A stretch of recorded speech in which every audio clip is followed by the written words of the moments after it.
샬롬, 이동춘 목사입니다. 오늘도 여러분의 삶이 주님의 평안으로 가득하시길 기원하며 하나님의 말씀을 나누겠습니다. 오늘 주시는 말씀은 전도서 11장 1절에서부터 10절의 말씀입니다. 이 말씀 중에 1절과 2절을 읽겠습니다. 너는 내 떡을 물 위에 던져라. 여러 날 후에 도로 찾으리라. 7에게나 8에게 나눠줄지어다. 무슨 재앙이 땅에 임할는지 내가 알지 못함이니라. 아멘.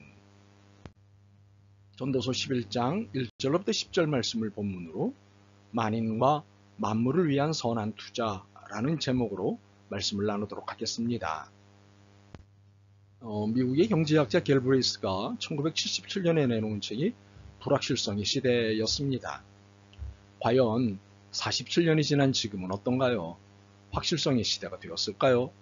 건강한 사회를 주도하는 건강한 리더십이 나타났을까요? 어디로 가야 할지 방향이 잡혔을까요? 안타깝게도 지금도 여전히 불확실성의 시대입니다. 아니, 누군가 말하듯이 불확실성의 시대보다 더한 신불확실성의 시대입니다. 과연 이러한 신불확실성의 시대를 그리스도인들은 어떤 자세로 살아야 할까요? 분명 불안과 염려로 사는 것은 하나님의 뜻이 아닙니다. 소망 없이 사는 것도 하나님의 뜻이 아닙니다. 그렇다면 어떻게 살아야 할까요? 오늘 본문인 전도서 10장은 앞날을 지혜롭게 사는 법을 가르치고 있습니다. 앞날을 이야기하는 이유는 우리에게 오늘만 있는 것이 아니기 때문입니다. 그렇다면 본문에서 가르치시는 지혜는 무엇인가요? 1절과 2절입니다. 너는 내 떡을 물 위에 던져라. 여러 날 후에 도로 찾으리라. 7에게나 8에게 나눠줄지어다. 무슨 재앙이 땅에 임할는지 내가 알지 못함이니라. 이 말씀을 글자 그대로 읽으면 무슨 선문답 같아 보입니다. 이를 세번역으로 읽으면 무슨 투자 비법 넣은 것 같습니다. 돈이 있으면 무역에 투자하여라. 여러 날 뒤에 너는 이윤을 남길 것이다. 이 세상에서 내가 무슨 재난을 만날는지 모르니 투자할 때에는 7이나 8로 나누어하여라. 마치 투자의 규제 워런 버핏의 투자 비법론을 듣는 것 같습니다. 그러나 6절을 읽고 나서 9절과 10절을 연이어 읽으면 이런 뜻이 아님을 알게 됩니다. 너는 아침에 씨를 뿌리고 저녁에도 손을 놓지 말라. 이것이 잘 될는지 저것이 잘 될는지 혹 둘이 다 잘 될는지 알지 못함이니라. 청년이여, 내 어린 때를 즐거워하며 내 청년의 날들을 마음에 기뻐하여 마음에 원하는 길들과 내 눈이 보는 대로 행하라. 그러나 하나님이 이 모든 일로 말미암아 너를 심판하실 줄 알라. 그런즉 근심이 내 마음에서 떠나게 하며 악이 내 몸에서 물러가게 하라. 어릴 때와 검은 머리의 시절이 다 헛되니라. 무슨 말씀인가요? 이것은 물질 관리가 아니라 삶의 관리를 말씀하고 있는 것입니다. 어떻게 살 것이냐이지 어떻게 벌 것이냐가 아닙니다. 특히 나중에 근심이 되게 하는 일, 나중에 후회하게 되는 일, 결국 악이 되는 일이라면 하지 말라는 말씀입니다. 지금 재미있다고, 지금은 해도 된다고 다 하지 말라는 말씀입니다. 왜? 나중을 생각해서 그러지 말라는 것입니다. 그렇습니다. 내일을 생각하며 오늘의 행동을 결정하라는 말씀입니다. 그런데 내일을 생각하며 오늘의 행동을 결정해야 하는 것이 단지 나중에 근심이 되게 하는 일을 만들지 않기 위해서만은 아닙니다. 하나님의 뜻이 무엇인지 모르기 때문에 오늘의 결정에 신중해야 합니다. 5절입니다. 바람의 길이 어떠함과 아이벤자의 태에서 뼈가 어떻게 자라는지를 내가 알지 못한 같이 만사를 성취하시는 하나님의 일을 내가 알지 못하느니라. 자, 2가지 이상의 선택의 기로가 있습니다. 문제는 이 모든 것이 다 바르고 옳은 것들입니다. 그런데 이들 중 하나를 선택해야 합니다. 이들 중 하나만이 하나님의 뜻이기 때문입니다. 그래서 신중할 수밖에 없습니다. 우리는 자주 하나님의 뜻과 내 욕망을 혼동합니다. 심지어 우기기도 합니다. 신념을 신앙이라고 우기듯이 말입니다. 이런 잘못을 저지르지 않기 위해서 오늘의 행동을 결정할 때 신중해야 합니다. 그러나 입장은 분명합니다. 물질에 초점을 맞춘 결정이 아니라 삶에 초점을 맞춘 결정을 해야 합니다. 그렇다면 삶에 초점을 맞춘 결정이라고 할 때 삶은 무엇일까요? 모두를 위한 선입니다. 모든 것을 복되게 잘되게 하는 선입니다. 나를 잘되게 하기 위한 것이 아닙니다. 그런데 놀라운 것은 이것이 다시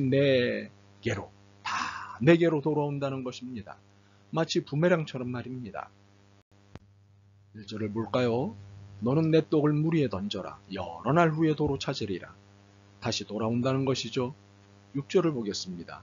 너는 아침에 씨를 뿌리고 저녁에도 손을 놓지 말라. 이것이 잘 될는지 저것이 잘 될는지 혹 둘이 다 잘 될는지 알지 못함이니라. 씨는 나중에 열매를 줍니다. 이 의미는 뿌린 것이 다시 돌아올 뿐만 아니라 후하게 돌아온다는 것입니다. 바로 이것이 앞날을 지혜롭게 사는 법입니다. 모두에게 선을 베풀고 모두를 잘되게 할 때 결국 이 행위가 다시 내게로 돌아오는데 베풀고 뿌린 것보다도 더 큰 것이 되어 돌아온다는 것입니다. 그러니 이보다 큰 지혜가 어디 있겠습니까? 그런데 앞날을 지혜롭게 살기 위해서는 원칙이 있습니다. 눈치를 보거나 기회를 엿보는 태도를 가져서는 안 됩니다. 3절과 4절입니다. 구름에 비가 가득하면 땅에 쏟아지며 나무가 나무로나 북으로나 쓰러지면 그 쓰러진 곳에 그냥 있으리라.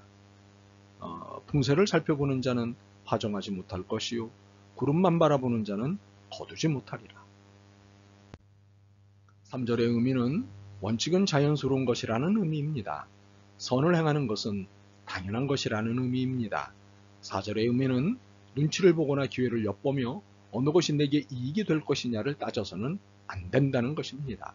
내 이익이 아닌 만사를 성취하시는 하나님을 바라보며 모든 사람의 잘됨을 위해 살아야 한다는 것입니다.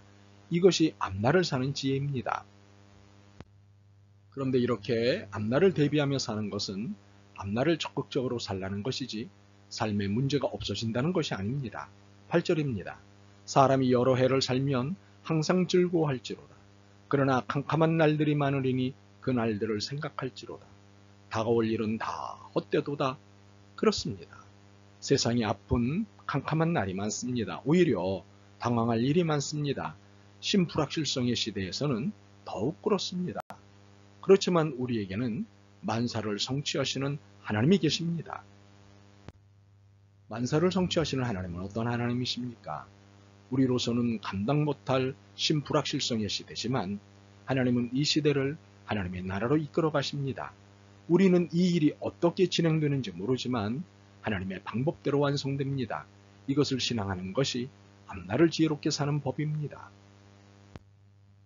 이해하시다시피 이 시대는 심불확실성의 시대입니다. 한치 앞을 예측하기 쉽지 않은 시대입니다. 바로 이때가 우리의 신앙이 제대로 점검되는 때입니다. 하나님을 제대로 믿는지의 여부가 가늠되는 기회입니다. 이는 내 신앙을 더욱 확고히 할 수 있는 기회이기도 합니다. 그러므로 이 기회에 신앙의 성숙까지 도모할 수 있었으면 좋겠습니다. 이를 위해 앞날을 지혜롭게 사는 법인 만인과 만물을 위한 선한 투자를 해야겠습니다. 모두가 잘 살고 잘되게 하는 삶을 살아야겠습니다. 이를 위해 함께 손잡는 모두가 되기를 바랍니다. 아멘.